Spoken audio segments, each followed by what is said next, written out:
ကောင်းချီးပေးပါစေ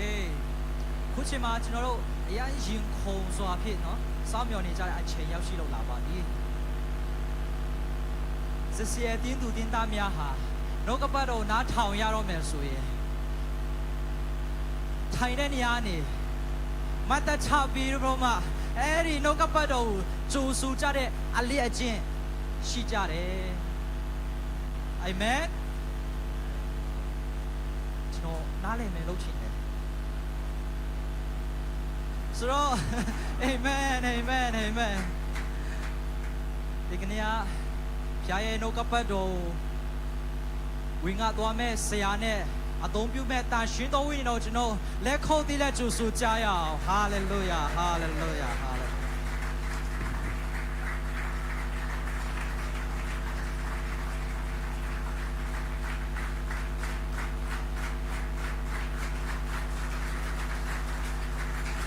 ဟုတ်ပါပြီကျေးဇူးတင်ပါတယ်ဆုတောင်းစကားပြီးတော့အားလုံးပြန်ထိုင်ရအောင်ဘုရားရှင်ကိုကျေးဇူးတင်ပါတယ်ဒီညနေချင်းမြမအစည်းအဝေးမှာဘုရားအစအလေဆုံးထိတိုင်အောင်ကိုဆောင်ပြီးတော့တာမကပဲနဲ့နှုတ်ခပတ်တော်ဝင်ငါတဲ့အချိန်မှာလဲဘုရားတန်ရှင်ဝိညာဉ်တော်ဒီဖွင့်ပြခြင်းလူအတော်အကြောင်းအရာများကိုဖြည့်ဆွဲခြင်းအပြင်အကြောင်းစေတိုင်းကိုသူ့ကြည့်လက်စကားပြောတော်မူမဲ့အကြောင်းယေရှုခရစ်တော်ရဲ့နာမတော်ကိုမြည်ပြီးဆုတောင်းဆက်ကြပါရဖာအားလုံးနဲ့ပါပြီကျေးဇူးတင်ပါတယ်ခုနချမ်းပြောတဲ့အတိုင်းကိုကူနေဆက်ချင်ပါတယ်ကျွန်တော်နာမည် Reven Zamlen မှာဖြစ်ပါတယ်ကျွန်တော်မွေးစာပြတော့ဆိုင်ရန်တည်တယ်မျိုးနဲ့ဖြစ်ပါတယ်ရန်ကုန်ရောက်တာ2003ကနေပြီးတော့ရောက်ရှိလာတာဖြစ်တဲ့အသင်းတော်ကတော့ AZPC နဲ့join လုပ်ထားတဲ့အသင်းတော်တဲ့အမပါစတာလုပ်ပြီးတော့ကိုလက်ရှိ ZZBA ဆိုတဲ့ဇန်ဂမ်ဇုံမီ Baptist Association မှာ General Secretary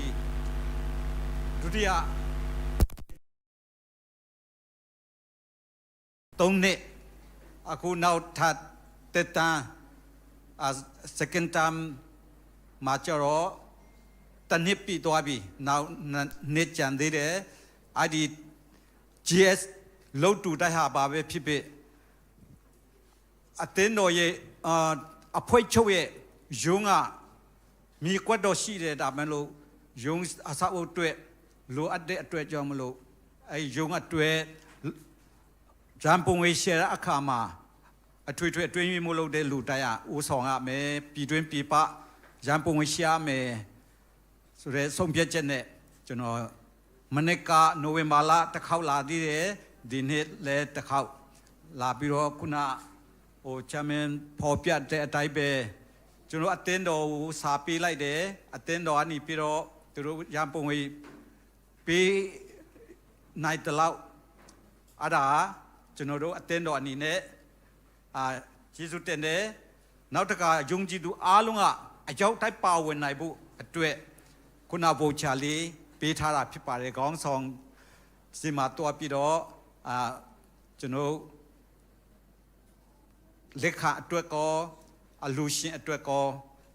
နပတ်ဖြတ်ဖို့လုပ်ထားတာဖြစ်တယ်ကန်ဆာမဲတော့မဟုတ်ပါဘူးခုနပြောတဲ့အတိုင်းပဲကျွန်တော်music ကျဲတမြအကုန်လုံးကဖယားတကယ်နိုင်ငံတော်ဘာသာတော်ထဲမှာစုစည်းထားမှာဖြစ်ပါတယ်ကျွန်တော်အဆောက်အဦปี60 20 3ထပ်တိုက်ဆောက်ဖို့စီစဉ်ထားတာဖြစ်တယ်အကြအားလုံးပါဝင်နိုင်အောင်ယုံကြည်သူအားလုံးပြင်ဦးလင်ရောက်လာပြီဆိုလို့ရှိရင်တော့ကျွန်တော်စီမှာယုံမှာလာတဲလို့ရအောင်နောက်တစ်ခါအသင်းတော်အနေနဲ့ကားနဲ့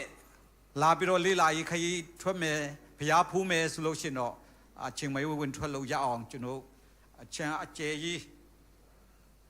အဆောက်အဦလေဟောခန်းလေထားချင်တာဖြစ်တယ်အဲ့ဒီအတွက်ကျွန်တော်အတတရောပါဝင်ကြဖို့ထပ်လောင်းပြီးတော့ကျွန်တော်ပြောချင်ပါတယ်ကျွန်တော်အင်းထောင်တဲ့ဖြစ်ပါတယ် ဆမန်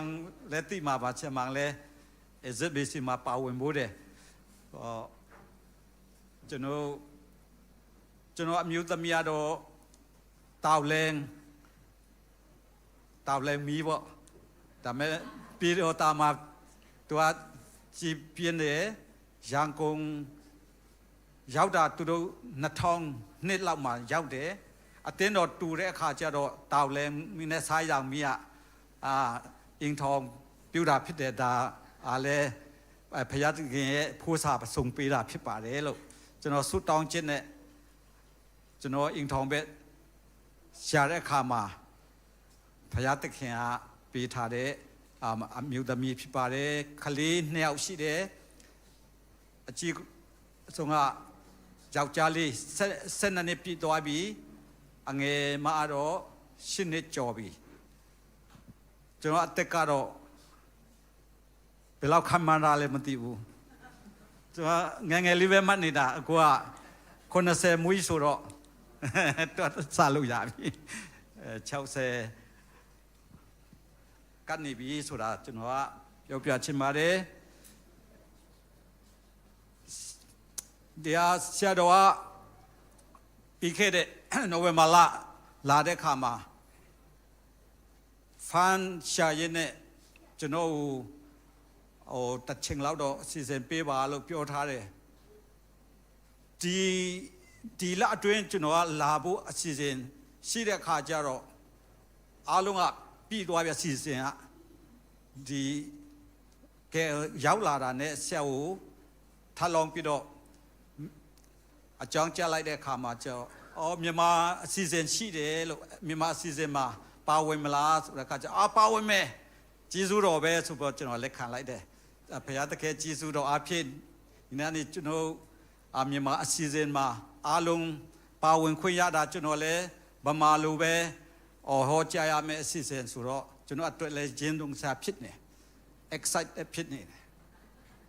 ကျွန်တော် US ကို3ကြိမ်တွားခဲ့တယ်2016 18 20မှာ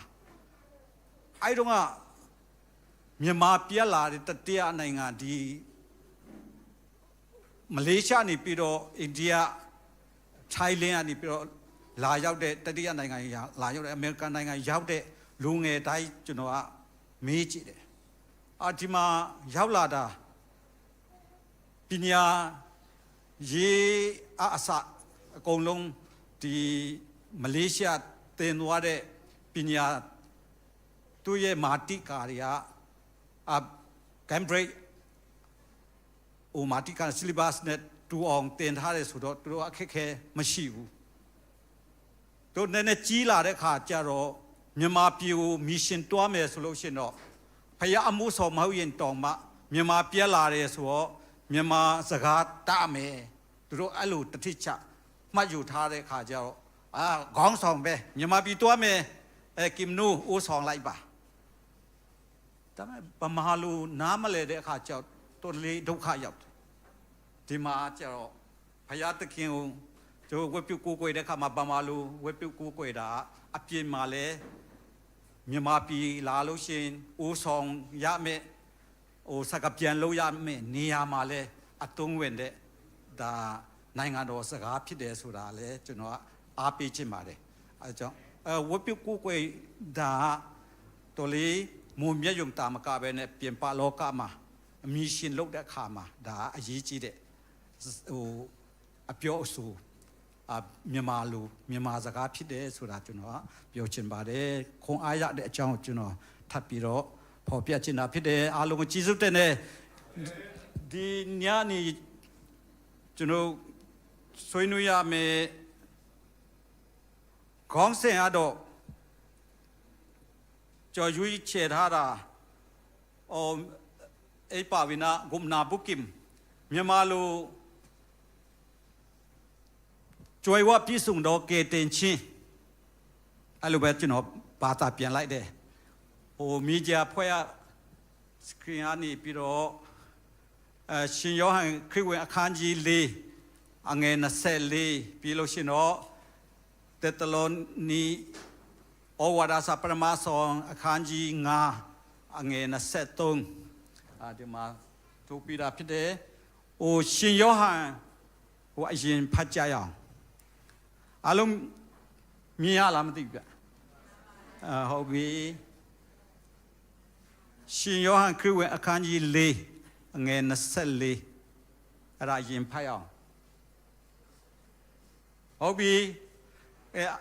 အားလုံးဖတ်ရအောင်ရှင်ယောဟန်ခရစ်ဝင်အခန်းကြီး4အငယ်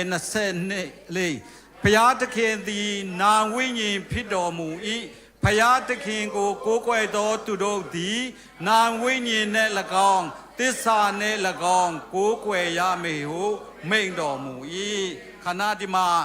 ဘုရားသခင်သည်နာဝိညာဉ်ဖြစ်တော်မူ၏ဘုရားသခင်နာဝိညာဉ်ဖြစ်တဲ့အတွက်ကြောင့်ကိုးကွယ်တဲ့ယုံကြည်သူတိုက်ဟာဆိုလို့ရှိရင်တော့နာဝိညာဉ်နဲ့တော်၎င်းသစ္စာနဲ့တော်၎င်းကိုးကွယ်ရမယ်ဟုတ်ပြီ Praise and worship လုပ်တဲ့ခါမှာခန္ဓာကိုယ်စိတ်ဝိညာဉ်အားလုံးဒီ၃ပါးစလုံးနဲ့ကိုးကွယ်ရမှာဖြစ်တယ်အခါတလေ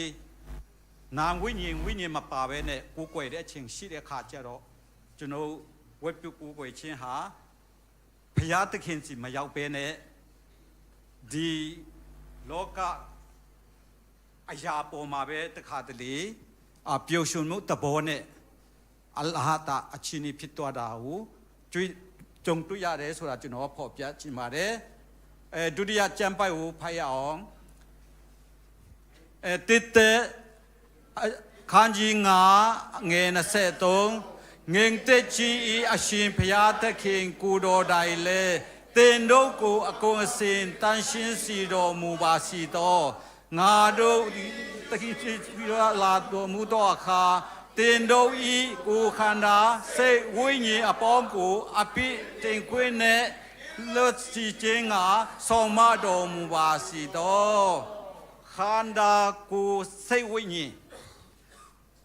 ဘုရားသခင်ကလူဖန်ဆင်းတယ်ဆိုတာအလုံးကယုံကြည်လက်ခံထားပြီးသားခန္ဓာကိုတော့မကိုခန္ဓာအင်္ဂလိပ်ဆိုရင်တော့ body စိတ်ဆိုလို့ရှိရင်တော့ mind တခါတလေ soul အဲ့လိုပေါ်ပြထားတယ်နောက်တစ်ခါဝိညာဉ်ကြတော့ spirit ဒီသုံးမျိုးလူတိုင်းမှာရှိနေရတယ်ဘုရားသခင်ကသုံးမျိုးနဲ့လူဖန်ဆင်းထားတဲ့အခါမှာလူတွေရဲ့ဉာဏ်ရှိသမျှနဲ့ခန္ဓာကိုယ်စိတ်ဝိညာဉ်နဲ့ဘုရားသခင်ကိုကိုးကွယ်ဖို့အချိန်ရောက်လာပြီဒီချိန်ဟာနာဝိညာဉ်နဲ့ဘုရားသခင်ကိုးကွယ်ဖို့အချိန်ဖြစ်တယ်ကျွန်တော်အရင်ကဆိုရအကြောင်းဆရာလုပ်တယ်10နှစ်လုပ်ပြီးတော့ကျမ်းစာကျောင်းတက်ဖို့ကျွန်တော်ကနှုတ်ထွက်စာတင်လိုက်ပြီးတော့ကျမ်းစာကျောင်း ETC ဂျော်ဟတ်မှာတက်တယ်2006ကနေပြီးတော့2009ထိမနီလာမှာဒီမင်တက်တယ်ကျွန်တော်စိတ်ထဲမှာကျွန်တော်ပြောင်းလဲတော့အသက်တာရှိတယ် born again ဖြစ်နေပြီဆိုတာကိုယ်ယုံကြည်စိတ်ချတာဒါမဲ့ကျွန်တော်အိမ်မက်တဲ့ခါကျတော့ထုံထဲပဲအမြဲတမ်းရောက်နေတာဟာထုံထဲရောက်နေတဲ့နူးလာတဲ့ခါကျတော့ဟာထုံထဲမဟုတ်ဘူးနော်ဘာဖြစ်လို့အဲ့လိုအိမ်မက်ဆိုရီမက်နေတာလဲဆိုတာကိုလက်ပြစိတ်မလုံးတာဖြစ်လာတဲ့ခါကျကျွန်တော်ကဘုရားသခင်ကိုမေးတယ်ဘုရားသခင်ကကဲတင်ရှင်းရတယ်ဆိုတာတဲ့ကိုယ်စိတ်နှလုံးဝိညာဉ်ခန္ဓာကိုယ်စိတ်ဝိညာဉ်သုံးပါးစလုံးသုံးမျိုးစလုံးကဲတင်ရှင်းရမှာလုံဝါနာဘုကိမ်ပြည့်စုံသောကဲတင်ခြင်းဖြစ်တယ်လူတိုင်းအတွက်ဒီသုံးမျိုးလုံးကဲတင်ခြင်းရမှာငါ့ကိုကိုးကွယ်တဲ့အခါမှာတော်၎င်းကောင်းကဲနိုင်ငံအတွက်အာမခံကြမှာဖြစ်တယ်အဲ့ဒီအတွက်လည်းကိုပြန်ပြီးဆက်ကပ်လိုက်ပါကျွန်တော်ပေါ်ပြလိုက်တဲ့အခါမှာကျတော့ကျွန်တော်လည်း အတင်းတော်တိုင်းမှာတွားပြီးတော့တင်နာပေးတယ်ဒီတင်နာပေးတာကိုဒီနေ့စာမပုံစံနဲ့ကျွန်တော်အတူချုံတင်ပြချင်တာဖြစ်တယ်စိတ်ခန္ဓာစိတ်ဝိညာဉ် spirit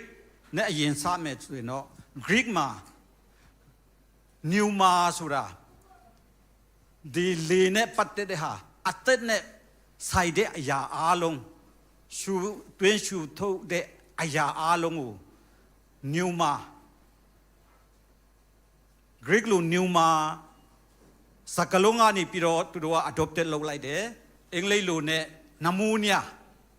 ကြားဘူးလား pneumonia ယောဂပါနာရင်ကျယောဂအဲ့ယောဂတွေကဒီအဆုတ်နဲ့ပတ်သက်တဲ့လေနဲ့ပတ်သက်တာလေပွင့်အဆုတ်နဲ့လေနဲ့ပတ်သက်တဲ့ယောဂတွေဒီယောဂတွေကလက္ခဏာတော့ဆရာဝန်ကြီးစမ်းတလို့ရတယ်ဒါမဲ့ကျမ်းမာဖို့မလုပ်နိုင်ဘူးမကုနိုင်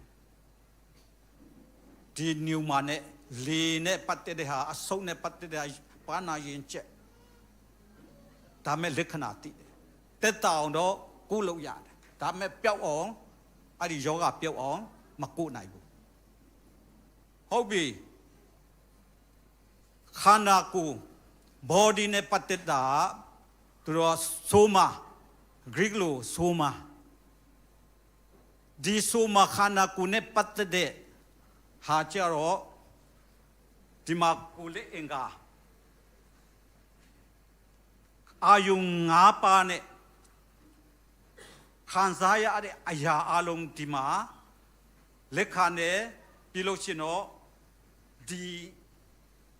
အင်္ဂါဒီနဲ့ပြန်ပြီးတော့တုံးပြန်ရတယ်အဲ့ဒါဆိုမှခန္ဓာကိုယ်နဲ့ပတ်သက်တဲ့ဟာနောက်တစ်ခါ psycho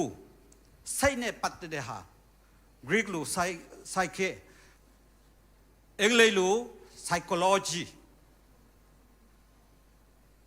တက္ကသိုလ်မှာဘာတရားတင်လဲဆိုလို့ရှိရင်တော့ psycho လို့အတူချုပ်ပြောနေတာဟာဒါ psyche အနေလာတာဖြစ်တယ်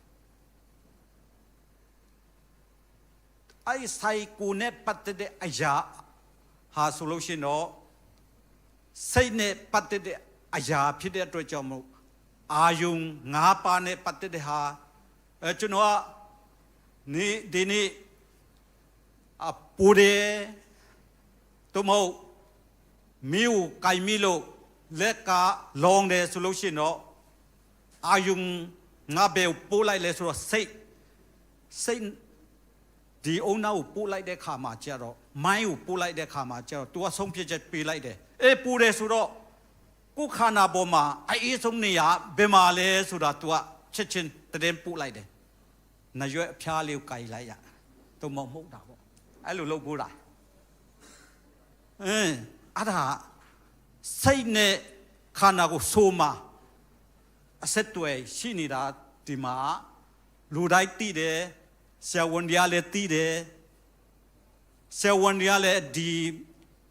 စိတ်နဲ့ခန္ဓာကိုယ်နဲ့တွဲဖက်ပြီးတော့ယောဂဖြစ်တဲ့အရာဒီသူတို့ဘယ်လိုပေါ်ပြလိုက်လဲဆိုတော့ဆိုမှ somatic ခန္ဓာကိုယ်နဲ့ဆက်စပ်သောယောဂများဒီယောဂတွေကဘယ်လာတဲ့ယောဂများတော့ဖြစ်တယ်လဲဆိုလို့ရှိရင်တော့စိတ်ကြယောဂစသည်အဖြစ်ဗမာလူစကားပုံရှိတယ်စိတ်ထောင်းတော့ကိုကြည်တယ်တဲ့စိတ်နှလုံးကခံစားချက်တစ်ခုရှိလာပြီဆိုရင်တော့မစားနိုင်တော့ဘူးအိတ်မပြောတော့ဘူးခန္ဓာကိုယ်ထောင်းနေတာပဲအဲ့တော့ somatic အဲ့စကလုံးကိုသူကကျမကြီးတဘောတရားနဲ့တွဲဖက်ပြီးယောဂကိုပေါ်ပြလိုက်တယ်ဆိုတော့ဒီခန္ဓာကိုယ်စိတ်ဝိညာဉ်ဒီသုံးမျိုးကလူဒီမှာရှိနေတဲ့အရာအလုံးဟာဆိုလို့ရှိရင်တော့ဘုရားသခင်ဖန်ဆင်းထားတဲ့အရာပေါ်မှာပါတယ်တခါတလေကျိုး Christian worship လုပ်လိုက်တယ်သူများကိုင်းလိုက်ကားလို့ရတယ်လေသူများပြောရင် လိုက်ပြောလို့ရတယ်ဒါမဲ့ဖယားတကယ်ဘာဖြစ်စီခြင်းလဲဆိုတော့ဖယားတခင်ဒီနာဝိညာဉ်ဖြစ်ပါတယ်ဖယားတကကိုးကွယ်တော့ဥဒရာဆိုနာဝိညာဉ်နဲ့တော်၎င်းတစ္ဆာနဲ့တော်၎င်းကိုးကွယ်ရမည်စိတ်နှလုံးသားနဲ့ဝိညာဉ်နဲ့ဖယားတခင်ကိုးကွယ်ဖို့ဖယားအလိုရှိတာဖြစ်တယ်အာမင်စိတ်နဲ့ခန္ဓာကိုယ်နဲ့ဆိုမာဆိုင်မက်တစ်တွဲဖက်ပြီးတော့ယောဂလည်းရှိတယ်နောက်ဝိပုကိုးကွယ်တဲ့အခါမှာအာယုံခံစားခြင်းနဲ့ကျွန်တော်တို့တစ်ခါလေဝိကုပြုကိုးကွယ်တဲ့အချိန်လည်းရှိရင်ရှိမယ်ဒီမှာထိုင်နေတယ်အပြင်မှာဘာဖြစ်မလဲစိတ်ကဟိုးပဲအပြင်ရောက်နေတာဒီတစ်ခါတလေရှိတတ်တယ်ကျွန်တော်တို့ကအဲ့လိုမဟုတ်နော်အဲ့တော့ခန္ဓာကိုယ်ကရှိနေတယ်စိတ်ရဟိုသူ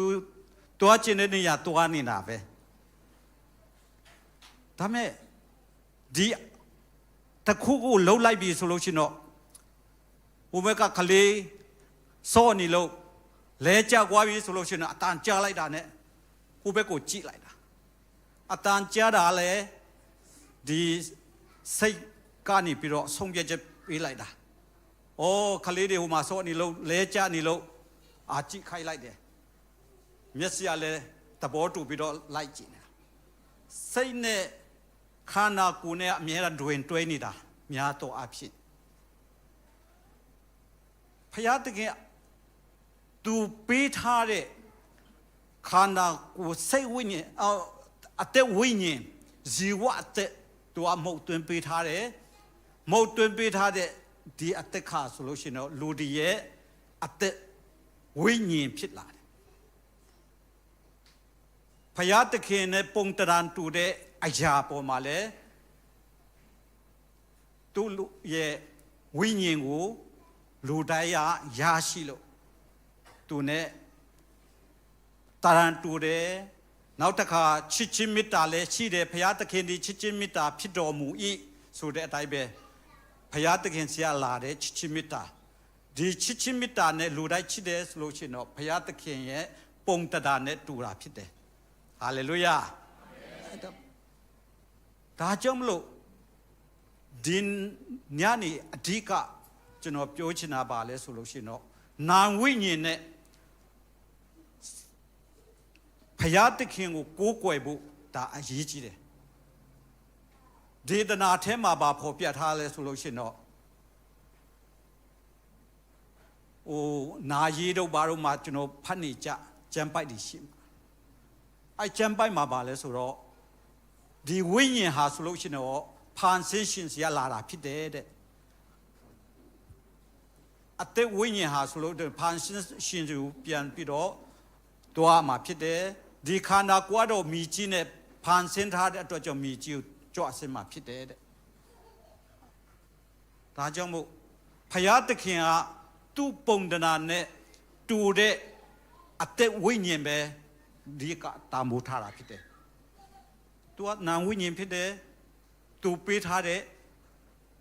အသက်ဝိညာဉ်နဲ့သူကိုးကွယ်ဖို့ဘုရားသခင်အလိုရှိတာဖြစ်တယ်နာဝိညာဉ်နဲ့မကိုးကွယ်တဲ့အခါကျတော့ကျွန်တော်အိမ်မက်ဒီဆိုတာတော့မဟုတ်စိတ်ထဲမှာလိပ်ပြမှာတန်းတဲ့ဟာဒီလိုရာတစ်ခုပဲမဖော်ပြနိုင်တဲ့အရာတွေအများကြီးရှိလာတယ်ကျွန်တော်ဒီတင်သားကိုပေးလိုက်တာနဲ့ကျွန်တော်အိမ်မက်ကလည်းမဆိုးတော့ဘူးထောင်ခဏကြားတယ်ဗာနေမရှိတော့ဘူးဘယ်မှာပြောရမလဲမယုံကြည်သူထဲမှာပြောဖို့ကတော့ဟိုကဲတင်ချင်းတရားတော့တမျိုးပေါ့ဒါမဲ့ယုံကြည်သူအတင်းတော်ဒီမှာဒါဖော်ပြမယ်တင်သားပြရမယ်ဆိုတဲ့ကျွန်တော်ရဲ့ဟိုဘုရားသခင်တို့ထည့်တဲ့အတိုင်းပဲကျွန်တော်တင်ပြလိုက်တဲ့အခါကျွန်တော်လည်းခွန်အားရတယ်လူတွေကလည်းခရစ်ယာန်တွေကလည်းနားလည်လာတဲ့အခါကျအိုးနာဝိညာဉ်နဲ့ဘုရားသခင်ကိုးကွယ်မှဒါလုံးဝအုတ်တုံကောင်းကင်နိုင်ကိုကြွားရမှာအော်ကိုစိတ်ချပြီဆိုတဲ့သူတို့ရဲ့ခံစားချက်တွေပေါ်လာဆက်လက်ပြီးတော့ကျွန်တော်ဖော်ပြခြင်းပါတယ်အဖေဩဝါဒ အခန်းကြီးနှစ်အငယ်၈မှာပါဖော်ပြထားဆိုလို့ရှိရင်တော့ကယ်တင်ခြင်းအဆိုလို့ရှိရင်ဂျေဇုတော်အဖြစ်ကယ်တင်ခြင်းကိုရရှိတာဖြစ်တယ်ဟုတ်ပြီယေရှုခရစ်တော်ယုံကြည်ရမယ်ဓမ္မနဲ့ဒါမဲ့တော့ဒီယုံကြည်ချက်တစ်ခုတည်းနဲ့ဘာမှမလုပ်ဆောင်နိုင်ဘူးမုံညင်းစီလောက်တော့မရှိတဲ့ယုံကြည်ချက်ဒါမဲ့ယုံကြည်ချက်အပြည့်အဝဖြောင့်မတ်တော်သူဖြစ်လာအောင်ဘုရားတကယ်ကျွန်တော်ယုံကြည်ချက်ရှိတဲ့မျိုးစေ့ကိုပွားများစီပြီးတော့ဗာနဲ့ပွားများစီလဲဂျေဇုတော်နဲ့ပွားများစီတာဖြစ်တယ်ဟာလေလုယာဖြောင့်မတ်တော်အသက်တာဖြစ်တယ်ဖြောင့်မတ်တော်သူဟာယုံကြည်ခြင်းနဲ့အသက်ရှင်ရမယ်ကျမ်းစာထဲမှာဖော်ပြထားတယ်ဒါကြောင့်မလို့ဖြောင့်မတ်တော်သူရဲ့ဆုတောင်းခြင်းนี่နာယောဂါရှိတော်သူများကိုပျောက်ကင်းစေတယ်ရှင်ရောယာကုပ်ထဲမှာဖော်ပြထားတယ်တို့ဒီဝိညာဉ်နဲ့ဖယားတခင်ကိုဝတ်ကိုကိုွယ်တယ်နာဝိညာဉ်ကဲတင်ချင်းလုံးဝရကွာပြီဆိုလို့ရှိရင်တော့ဖယားတခင်ရှိမောက်မှာသူ့ရဲ့သားဖြစ်ခွင့်ရတာဖြစ်တယ်အေဖက်စာထဲမှာလည်းတွေ့ရတယ်ကိုရိန္သုဩဝါဒစာထဲမှာလည်းတွေ့ရတယ်ဗမာလူဘယ်လိုရေးထားလဲဆိုတော့ဆယံတက်လိုက်တယ်တဲ့တော့မဟုတ်တစိတ်ခတ်တဲ့ရှီလ်တစိတ်ခတ်လိုက်တယ်ဟုတ်ပြီကောင်းကင်ဘုံမရောက်သေးဘူးဒါမဲ့လို့ဒီလောကမှာကျွန်တော်ကယ်တင်ခြင်းရပြီးသားဘုရားသားသမီးများဖြစ်တယ်ဆိုတာဗာနဲ့တတ်မှတ်ထားလဲဆိုတော့တန်ရှင်တော်ဝိညာဉ်တော်တတ်မှတ်ထားတာဖြစ်တယ်ဟာလေလုယာဘုရားသခင်သူရဲ့တန်ရှင်တော်ဝိညာဉ်တော်နဲ့တတ်မှတ်ထားတာဖြစ်တယ်ဖယားလို့ဝိညာဉ်လို့ဖြစ်လာပြီဖြောင့်မတ်တော်လို့ဖြစ်လာဖြောင့်မတ်တော်သူဟာဆိုလို့ရှိရင်တော့ဖယားသခင်ရဲ့အလိုတော်တိုင်းအသက်ရှင်မှုဖြစ်ပါတယ်ရှင်ယောဟန်73ထဲမှာပဲ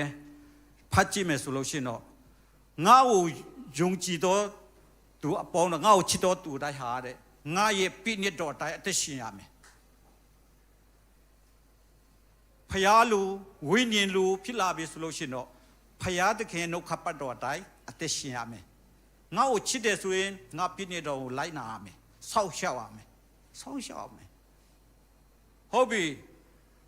ဒီလောကမှာတရှင်ဝိညာဉ်တော်နဲ့တမချင်းခံရပြီးပြီသူရဲ့နှုတ်ခတ်ပတ်တော်အတိုင်းအသက်ရှင်နိုင်ဖို့သူရှင်းနေလှုပ်ချင်တဲ့လူဟာဒီနေ့ရှောက်လွာတင်ပြီးတော့မနေ့ဖန်ရှင်းနေဖြစ်လာတာမဟုတ်ဘူးရှင်းနေရ6နှစ်9နှစ်တင်တန်းတက်ရတယ်သူတို့ဥပဒေစာအုပ်တွေလေ့လာတယ်နိုင်ငံတကာဥပဒေအကြောင်းအရာတွေလေ့လာတယ်သူတရားသူကြီးရှိမောက်မှာရှင်းနေလိုက်မယ်ဆိုလို့ရှိရင်တော့စာအုပ်ကြီးမကြိုက်ပါဘူးဘာလို့လဲသူရှင်းနေစာအုပ်သူတို့ကြက်မှတ်ထားတဲ့အရာတွေဒီဥပဒေဟာဒါနဲ့လွတ်ကဲနိုင်တယ်အပြစ်မဖြစ်ဘူးဒီအပြစ်ချော့ပေါ်လို့ရတယ်ဥပဒေပုံမှန်ဘလောက်အဲ့လိုပဲကျွန်တော်တို့လည်းရှင်းနေထက်တောင်တာတဲ့ပညာဒီဘုရားသခင်ကသူ့နှုတ်ခပတ်တော်ကျမ်းစာအပြင်ပေးထားတာဖြစ်တယ်ဟာလေလုယာကျမ်းစာကိုနေ့စဉ်နေ့တိုင်းကျက်မှတ်ရမယ်ဂျေမယာ15:16မှာတွေ့ရတယ်ကိုယ်တော်ရဲ့နှုတ်ခပတ်တော်ကို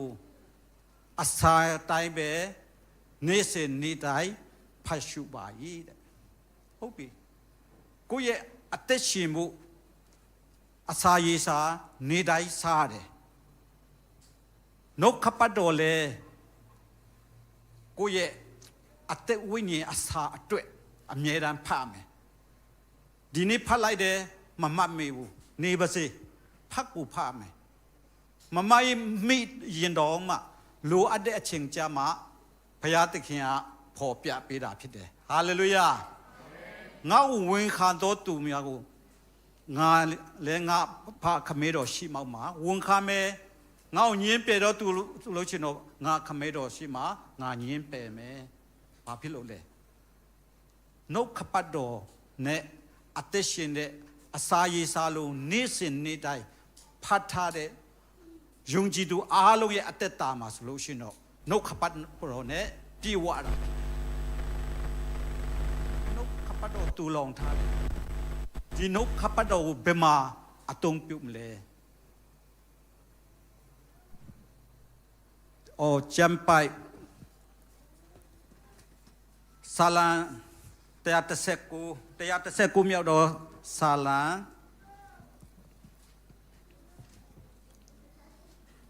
တယောက်လောက်ဖတ်လို့ရမလားကိုကနေပြီးတော့7ထိဖတ်ပေးပါတွေးလို့ရှင်119အပိုင်ငယ်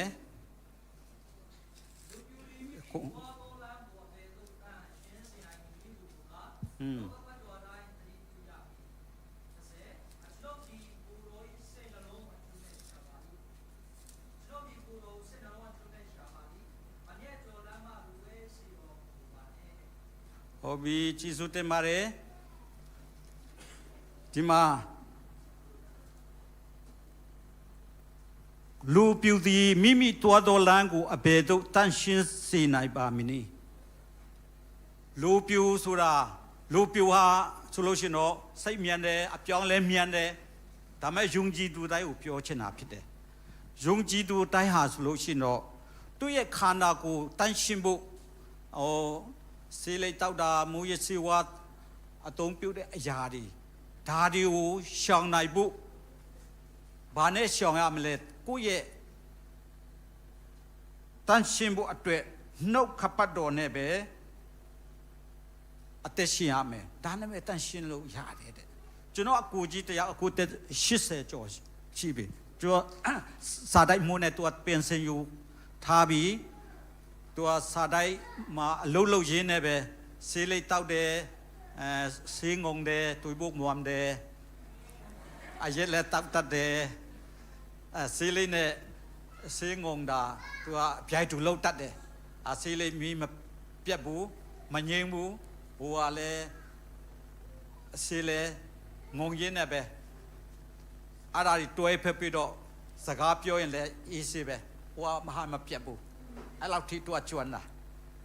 တော့နစ်စင်နေ့တိုင်းသူလဲလူကြီးတယောက်ဖြစ်လာတဲ့ခါကျမကောင်းမှန်းသိတယ်ဒါဒီဖြတ်ချင်တယ်တဲ့ဆုတောင်းတယ်ဇန်နဝါရီကတရက်နေ့ဆုတောင်းတယ်ဖြတ်နိုင်တယ်နောက်တစ်ခါ2ရက်နေ့ရောက်ပြီး3ရက်နေ့ထိသူကလုံးဝဖြတ်နိုင်တယ်ဒါမဲ့4ရက်နေ့ရောက်လာတဲ့ခါကျဇန်နဝါရီ4ရက်နေ့ပါတယ်လေမြန်မာပြည်မှာလွတ်လပ်ရေးနေ့ရောက်တဲ့အခါကျသူဟာသူလွတ်လပ်ရေးပေးလိုက်တယ်အားချသူကအာတာနဲ့ပြောလိုက်တယ်မြန်မာနိုင်ငံလွတ်လပ်ရေးနေ့4ရက်နေ့ဖြတ်တင်လိုက်ကောင်းမယ်တဲ့4ရက်နေ့ရောက်ပြီဆိုရင်ကိုယ့်ကကိုလွတ်လပ်ပြန်ပြီတဲ့အရင်ကတိုင်းပဲစီလိုက်တောက်ပြန်အောင်အရက်တောက်အဲ့ဒါဖြတ်တင်လိုက်ကောင်းမယ်တဲ့အဲ့လိုပဲသူကကြိုးစားတယ်နှစ်တိုင်းရှောင်ကျင်တယ်မရဘူးဒါမဲ့သူပင်စင်ယူပြီးကလေးမြို့မှာသူကစေးလေးဖြတ်နိုင်ဘူးချူချင်းငုံတယ်ခဏလေးပဲမဖြတ်နိုင်ဘူးဒါမဲ့ကဲတင်ချင်းအကြောင်းနဲ့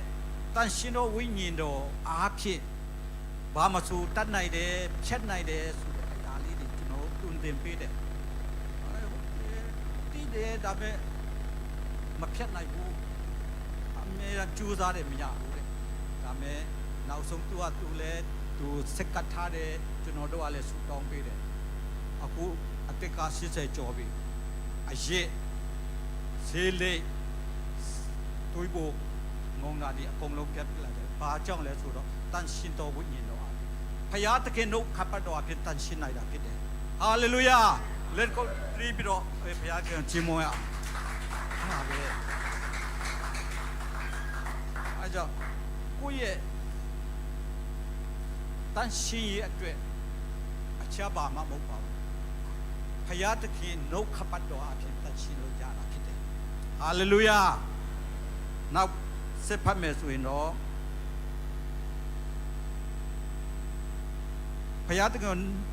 စိတ်နှလုံးအကျွမ်းမဲ့ရှာပါ၏ပြည့်ညတ်တော်လမ်းမှလွဲစီတော်မမူပါနဲ့ပြည့်ညတ်တော်လမ်းနဲ့မလွဲဘူးဟာကျွန်တော်တို့အမြဲတမ်းကျင့်စာဖတ်ရမယ်နှုတ်ခပတ်တော်ဖတ်မယ်အသက်ရှူတဲ့ဆုတောင်းခြင်းဘုရားသခင်နဲ့အဆက်အသွယ်လုပ်ရမှာဖြစ်တယ်စတိကကိုတော်ကိုမပြစ်မှားပဲနေနိုင်မဲ့အကြောင်းဗျာဒိတ်တော်ကိုနှလုံးထဲမှာတူထားပါ၏ဟာလေကျမ်းစာဖတ်တယ်မမှတ်မိဘူးဒါမဲ့ဘုရားသခင်ကိုမပြစ်မှားဘူးအတွက်ကိုယ့်ရဲ့စိတ်နှလုံးသားထဲမှာနှုတ်ခပတ်တော်သူရေးထားတာဖြစ်တယ်ဟာလေလုယာအရောက်တိုင်းဘုရားရှင်စကားပြောပါဟာပဲအကြောင်းမို့တန်ရှင်တော်ဝိညာဉ်တော်နဲ့တစိခတ်ချင်းဆရာပြီးချင်းခံရတဲ့လူတိုင်းဟာနှုတ်ခပတ်တော်နဲ့ပြေဝနေလားမမမေရင်တော်မှလိုအပ်တဲ့အချိန်မှာသူကခေါ်ပြပေးတာဘာဖြစ်လို့လဲကျမ်းစာကိုနေ့စဉ်နေ့လိုက်ဖတ်ထားတယ်စာရေးစာလိုပဲဖတ်ထားတယ်တဲ့မှာတူပြီးထားတယ်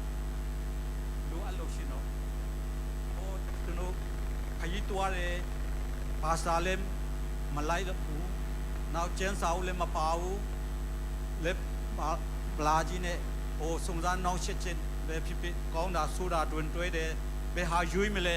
အခုပါစတာကိုမေးကြည့်မယ်အချင်းမရဘူးအချင်းမရှိဒါမဲ့တန်ရှင်တော်ဝိညာဉ်တော်ကဘာနဲ့ပဲဖွင့်ပြရမှာဆိုတော့ကိုယ်ထဲမှာရှိနေတဲ့တူမိထားတဲ့နှုတ်ခပတ်တော်ဗျာဒိတ်တော်အနေပြီးတော့သူကခွဲခြားပေးမှာဖြစ်တယ်ဟာလေလုယာအဲ့ဒါငါဘုရားသခင်ရဲ့အလိုတော်တိုင်းအသက်ရှင်မှုဒါရွေးဖို့လမ်းဖြစ်တယ်ဒါမရွေးနဲ့ဒါမကင်နဲ့မတုံးနဲ့မတွားနဲ့ဆိုတဲ့ဟာဆရာသမားတွေကိုမေးဖို့အချိန်မရှိဒါမဲ့ကိုယ်ထဲမှာရှိတဲ့နှုတ်ခပတ်တော်အဖြစ်တရှင်တော်ဝိညာဉ်တော်ကလမ်းပြပေးပါရောက်တဲ့ဘုရားရှင်ကောင်းကြည့်ပေးပါစေ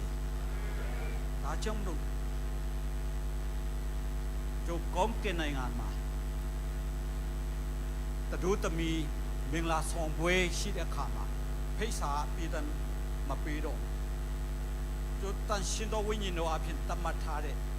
ဆရာပေးထားတဲ့ချင်းလို့ဆိုတော့ဇူထော်ပေးထားတဲ့အရာအားရနေပဲတို့တငယ်မင်္ဂလာဆောင်ပွဲမှာကျွန်တော်တွားဖြစ်တယ်ဟာလေလုယာကောင်းကင်နိုင်ငံမှာအဒီဥစ္စာတွေကဖိတ်စာပေးတယ်မပေးတော့ဒီကျွန်တော်ဆရာရထားတဲ့တိုက်ရှင်ဝိညာဉ်တော်အဖြစ်တို့တမီမင်္ဂလာဆောင်ပွဲကြွားမှာဖြစ်တယ်ဟာလေလုယာကျွန်တော်နဲ့အတူလိုက်ချင်မလားလိုက်ချင်တယ်နော်ဒါကျင်းကြီးပဲတန်ရှင်ဝိညာဉ်တော်အဖြစ်ဆရာပေးခြင်းတစ်စိတ်ခတ်ခြင်းခံရတဲ့သူတိုင်းဟာဆိုလို့ရှိရင်တော့ကောင်းကင်တဒုတမီမင်္ဂလာဆောင်ပွဲမှာဝင်ခွင့်ရမှာဖြစ်ပါတယ်ဒီလောကမှာရထားတဲ့တရှိဝိညာဉ်တော်အဖြစ်ကျွန်တော်တို့ကောင်းကင်နိုင်ငံမှာအချိန်မရွေးဝင်လို့ရမှာဖြစ်ပါတယ်ဒါကြောင့်မို့ကျွန်တော်တငယ်ချင်းတွေနဲ့ကျွန်တော်ပြောတယ်တန်ရှင်တော်ဝိညာဉ်တော်ဘယ်လောက်ပဲအခက်ခဲရှိပါစေတန်ရှင်တော်ဝိညာဉ်တော်ဟာဝေကာဆောင်မခြင်းအဖြစ်တို့ဒုက္ခရောက်တာတွေကတက်တာရသေးတယ်လို့ဘာဖြစ်လို့လဲကျမ်းစာမှာလည်းပေါ်ပြထားတဲ့ကျွန်တော်တခြင်းမှာလည်းဆိုရင်နတ်ဇွန်ဟာမုကိနေတခါချီအောင်ထုတ်ကြလာတော့ဒီလောကမှာတန်ရှင်ဝိညာဉ်တော်ရုပ်တင်လိုက်ပြီးမရှိတော့ဘူးဆိုရင်စာတန်မဒကအန်တီခရစ်ရဲ့အပေါ်အဖော်တွေကဘာလို့မလဲလွတ်လွတ်လပ်လပ်လုံးမှာတန်ရှင်ဝိညာဉ်တော်ရှိလို့တော်သေးတာနော်ဘယ်လောက်ပဲခက်ခဲပါစေတန်ရှင်ဝိညာဉ်တော်ရှိနေလို့တန်ရှင်ဝိညာဉ်တော်အလုံးမလုံးတော့ရုပ်တင်ချခံရပြီဆိုရင်တော့ဒီလောကတော့ခဏလေးနဲ့ပြာကျသွားမယ်တန်ရှင်ဝိညာဉ်တော်ဟာဒီချိန်မှာအလုံးလုံးနေတာဖြစ်တယ်လူတိုင်းပေါ်မှာအလုံးလုံးနေတာဖြစ်တယ်ဟာလေလုယာတန်ရှင်ဝိညာဉ်တော်နဲ့ပြည့်ဝနိုင်ဖို့ကိုယ့်ရဲ့ဝိညာဉ်ကဲတင်ချင်းကြဖို့အရေးကြီးပါတယ်ဝိညာဉ်ကဲတင်ချင်းမရဘဲနဲ့အသက်မရှိဘဲနဲ့ ဝိပုကိုကိုွယ်တာလေဘုရားရှိမှာအလဟာတာဖြစ်မယ်အချင်းကြီးဖြစ်မယ်အရှင်တို့ကလူကြည့်ပိုက်ဒီမှာပါကက်ဆက်လိုပဲဖြစ်မှာပါ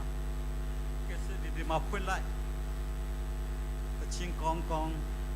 နားထောင်လို့ရတယ်ဒါပေမဲ့အထက်မှာဘာမှမရှိဘူးလေဒါပါကွန်လိုပဲဖြစ်မှာဘုံတီးတယ်လို့ပဲဖြစ်မှာလက်ကွင်းကျန်းစာထဲမှာလက်ကွင်းတီးတယ်လို့ဖြစ်မှာအတန်ပဲထွက်မယ်အတက်မပါတော့ဝိညာဉ်မရှိဘူးစိတ်နဲ့ခန္ဓာကိုယ်ကတဲ့ရှင်ရတဲ့ပုံစံနဲ့သူကိုယ်ကိုယ်လောက်ရတယ်ဒါမဲ့ဘုရားသခင်ရှိမှမှာတက်ရှင်တော့ဝိပုကိုကိုယ်ချင်းအဲ့ဒါဖြစ်ဘူးอ่ะသူပေးထားတဲ့အသက်ဝိညာဉ်နဲ့ကိုယ်ကိုယ်ဘူးဝိညာဉ်နဲ့ကိုယ်ကိုယ်ဘူးဆိုတာဟာလေဝိညာဉ်ကိုကယ်တင်ခြင်းရဖြစ်တယ်ဟာလေလုယာဘုရားသခင်ဒီနာဝိညာဉ်တော်ကြီးကိုယ်ကိုယ်တော်သူတိုင်းဟာနာဝိညာဉ်နဲ့တော်၎င်းသစ္စာနဲ့တော်၎င်းကိုယ်ကိုယ်ရမည်အဲကြောင့်မို့ကျွန်တော်နောက်ဆုံးပြောချင်တာပါလဲဆိုတော့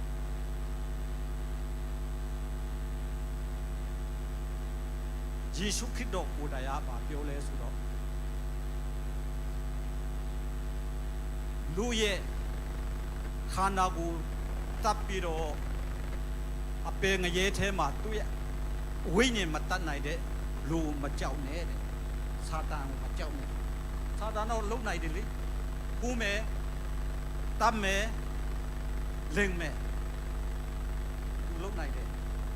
ရှင်ယောဟန်အခန်းကြီး30မှာခန်းကြီး30အငယ်30ဒါမဲ့ယေရှုခရစ်တော်ကြတော့ကြွယ်ဝတော့အသက်တာပြေဖို့လိုအပ်လာတာစာတန်လူတတ်နိုင်တယ်ဒါမဲ့ကိုယ့်ရဲ့ဝိညာဉ်မတတ်နိုင်ဘူးယေရှုခရစ်တော်ကိုယ်တိုင်အားဘာလုပ်နိုင်လဲလူလည်းတတ်နိုင်တယ်ဝိညာဉ်ကိုလည်းယေရှုနိုင်တယ်တတ်နိုင်တယ်ဒါမဲ့လို့ကဲတင်ဖို့ဆိုရင်လည်းသူကဒီဝိညာဉ်ကိုလည်းကဲတင်နိုင်တာဖြစ်တယ်ဒါကြောင့်မို့လူအတက်ကိုတတ်ပြီးတော့ဝိညာဉ်မတတ်နိုင်တဲ့လူမကြောက်နဲ့ငါ့ကိုကြောက်ပါငါအတက်ဝိညာဉ်လည်းကဲတင်လို့ရတယ်မီးရှုလို့တတ်တယ်လို့လည်းရတယ်ဒီနေ့ယုံကြည်သူအားလုံးဟာဆိုလို့ရှိရင်အတက်ဝိညာဉ်ကဲတင်နိုင်မဲ့ယေရှုခရစ်တော်လက်ခါကြည့်လိုက်အရှင်တို့ကကိုယ့်ရဲ့ခံစားခြင်းနဲ့ယုံကြည်သူပုံစံနဲ့ဖြစ်တဲ့အချိန်ရှိပေါင်းရှိဒီညနေတန်ရှင်တော်ဝိညာဉ်တော်အားဖြင့်အသက်ရှင်နိုင်ဖို့ကိုယ့်ရဲ့ဘုရားသခင်ပေးထားတဲ့အသက်ဇီဝမုတ်တွင်ပြီးတဲ့အရာဆိုလို့ရှိရင်တော့ကျွန်တော်တို့ဝိညာဉ်တော်ဖြစ်တဲ့ဒီဝိညာဉ်တော်ဟာနာဝိညာဉ်ဆိုလို့ရှိရင်တော့နာဝိညာဉ်နဲ့ပဲကိုယ်ကိုရောက်ချတဲ့ဝိညာဉ်ကတဲ့တင်ချင်းရတော့သူဟာဘုရားရှိလူရှိမှာတက်ရှင်တော်မွေးကျဲတော့ဇစ်ပလန်ပေါ်မှာသူတို့စကားကိုအချင်းကြောက်တယ်ဆိုတော့သူပြောချင်ပါတယ်ဒီနေ့အားလုံးကိုသူကတိုက်တွန်းချင်ပါတယ်ပြန်လဲပြီးတော့ဘုကေတင်ချင်းရတာစိတ်ချတာဘယ်အဆင့်ကြီးလဲစိတ်နဲ့ခန္ဓာကိုယ်အဖြစ်ဆိုလို့ရှိရင်တော့အတိတ်ဝိညာဉ်ကကေတင်ချင်းရဘုရားသခင်ကသူမဟုတ်တင်ပေးထားတဲ့သူပေးထားသူ့ပုံနာနဲ့တူတဲ့အတိတ်ဝိညာဉ်နဲ့ကေတင်ချင်းရတဲ့ဝိညာဉ်ကတဲ့ထားချင်းခါရတဲ့သူတိုင်ဟာဆိုတော့တန်ရှင်ဝိညာဉ်တော်နဲ့တစ်စိတ်ခတ်ချင်းဆရာပြည်သူကြီးတန်ရှင်ဝိညာဉ်တော်ဟာလမ်းပြမှုဆောင်တာဖြစ်တယ်။အစနဲ့ပဲပြောရုံနဲ့နှုတ်ချနဲ့ဘိုးပွဲတဲ့လူပါဆိုရှင်တော့နှုတ်ချပဲတဲ့ချင်းရမယ်။ကိုကခန္ဓာကိုယ်စိတ်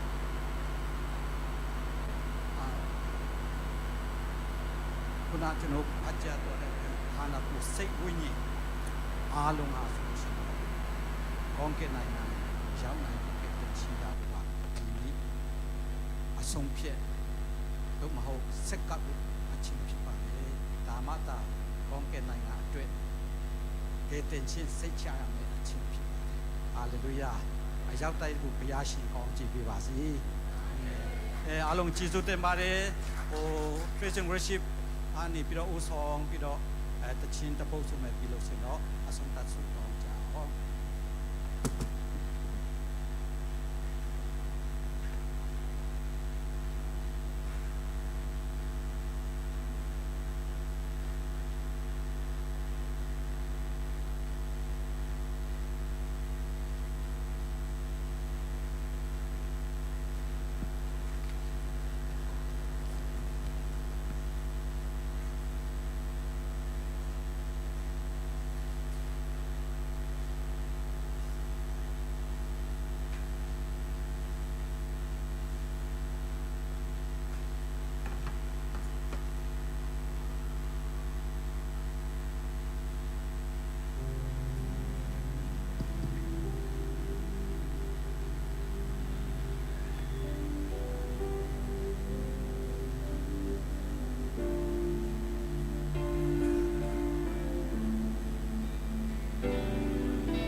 နေရာနေပြီးတော့ထပ်လောင်းပြီးတော့ဖိတ်ခေါ်ခြင်းပါတယ်။ကြားနာရတဲ့နှုတ်ခပတ်တော်အတိုင်းပဲရှိနိုင်ဖို့ဒီညဆက်လက်ပြီးတော့ကိုရောကျွန်တော်ရဲ့အသက်ဝိညာဉ်ကိုကယ်တင်ခြင်းရဖို့စိတ်ချဖို့တနာပါကြွစင်တော်မူပါစကားပြောတော်မူပါစသည်အဖြစ်အားလုံးအတူတကွဆက်ကဆူတောင်းကြရအောင်။အိုးကိုရောရှင်ဘုရားအိုးခန္ဓာကိုယ်စိတ်ဝိညာဉ်အိုးကိုရောပေးထားတဲ့အရာအိုးကိုရောရဲ့အမှုမြတ်ဆုံးဟိုတာမောထားဆုံးဖြစ်တဲ့အသက်ဝိညာဉ်အတွက်ဒီကဲနေချင်းအိုးကျွန်တော်အသက်ကိုမယုံသေးမီကဲနေချင်းရနိုင်ဖို့ဖြစ်တော်မူပါ။အိုးဟာလေလုယာကိုရောရှင်မောပါတန်ရှင်တော်အိုးဂျစ်အိုးပူဇော်ခြင်းပြအသက်ရှင်တော်ဂျစ်မစင်တဲ့နိုင်ဖို့အိုးကိုရောကျော်စင်တော်မူပါအရောက်တဲ့ရှိတော်မူပါအိုးဆိုင်အားဖြင့်အိုးဆိုင်လုံးရှားပွားပြမောင်းနေတဲ့ခါနာကိုတက်တဲ့မဟုတ်ပဲနဲ့အိုးဆိုင်အသက်မှာကဲတဲ့ရှိရနိုင်ဖို့ဟောရောက်တဲ့စကားပြောတော်မူပါအိုးကိုရောရဲ့နိုင်ငံတော်အတွက်တော်တော်အိုးကိုရောနဲ့ကိုမောင်ပဲပုံပါသူတက်ရဲ့အိုးဒီလာဆောင်ဝဲပါဝင်နိုင်မှုတန်ရှင်တော်ဝိညာဉ်တော်အားဖြင့်ကပ်ပတ်ချင်းခါရတဲ့စိတ်ခတ်ချင်းခါရတဲ့သူများစိတ်ချတော်သူများတဲ့ကိုကောင်းကြည့်ပြီးတော်မူပါအိုးသူရဲ့အိုးလူသားရဲ့အာယုတခုတည်းနဲ့မဟုတ်ပဲနဲ့ကိုရောရဲ့တန်ရှင်တော်ဝိညာဉ်တော်အလုံးလုံးချင်းကိုလိုအားတန်ရှင်တော်ဝိညာဉ်တော်ကျူးစုပါတယ်တန်ရှင်တော်ဝိညာဉ်တော်ဆက်လက်ပြီးတော့ကြွစင်တော်ဘုရားတန်ရှင်ဝိညာဉ်တော်အလုံးလုံးတော့လှုပ်ရှားတော်မူပါယုံကြည်သူကိရိယာအားလုံးကိုစကားပြောတော်မူပါအပေါ်ရတဲ့မဟုတ်ပဲနဲ့ဘောအတွင်းစိတ်နှလုံးသားအသက်ဝိညာဉ်မူပါအိုးကိုရောရှင်းပါတန်ရှင်တော်အသက်တာဖြစ်နိုင်ဖို့လူပြူရရဲ့အသက်တာတန်ရှင်နိုင်ဖို့ကိုရောရဲ့ဒုက္ခပတ်တော်တခုတည်းတာဖြစ်တဲ့အိုးကိုရောရဲ့ဂျေဇုကြောင့်ကအိုးချမ်းသာတော်သူဖြစ်လာတဲ့အိုးသူကြည်ချက်ကဘုံကြီးစီလောက်တော့မရှိပါဒါမဲ့ကိုရောအိုးဒီသူကြီးကပွားများစီပြီးတော့သူ့ပွားစီတော့ဂျေဇုတော်အဖြစ်လွှမ်းချုပ်ပေးတဲ့အတွက်ကိုရောဂျေဇုတင်ပါတယ်။အိုးပြမတ်တော်သူဖြစ်စီတဲ့ကိုရောရှင်ရောဂျေဇုတင်ပါတယ်။အိုးကိုရောရှင်မြတ်အိုးကိုရောအိုးလူပါစတဲ့နေရာမှာစိတ်ခန္ဓာဝိညာဉ်တုံးပြတဲ့ဖန်ဆင်းထားတာဝန်ခံပါတယ်။အိုးကိုရောရဲ့အမှုမြတ်ဆုံးတာမို့ထားဆုံးဖြစ်တဲ့ကိုရဲ့အသက်ဝိညာဉ်ဆက်လက်ပြီးတော့အသက်ရှင်ဖို့ကိုတော်ကနာဝိညာဉ်ဖြစ်တဲ့အတိုင်းပဲနာဝိညာဉ်နဲ့သစ္စာနဲ့ကိုးကွယ်ဖို့ဘုရားသခင်အလိုတော်ရှိတဲ့အတိုင်းပဲတာသမီအရောက်တိုင်းပေါ်မှာလဲအိုးကိုတော်ရှိမောက်မှာအသက်ရှင်တော့ဝတ်ပြုကိုးကွယ်ခြင်းဖြစ်နိုင်ဖို့ကျွန်တော်အသက်ဝိညာဉ်ကိုအသက်ရှင်ခွင့်ပေးပါကယ်တင်ခြင်းပေးပါဘလုံးဝအောက်တုံကိုတော်ရဲ့Oh hallelujah Oh နိုင်ငံတော်အတွက်ပါဝင်နိုင်ဖို့သူတငယ် Oh မင်္ဂလာဆောင်ပွဲမှာအားလုံးပါဝင်နိုင်ဖို့ Oh တရှဝိညာဉ်တော်ရဲ့တမတ်ခြင်း Oh ဆရာပေးခြင်းခံရတော်သူများဖြစ်စေတော်မူပါ Oh ဒီလောကမှာ Oh ယုံကြည်စိတ်ချတော်သူဖြစ်ဖို့ဆက်လက်ပြီးတော့ကောင်းချီးပေးတော်မူပါ Oh စိတ်ဆုံးဖြတ်ခြင်းမရှိနိုင်သေးတဲ့ကယ်တင်ခြင်း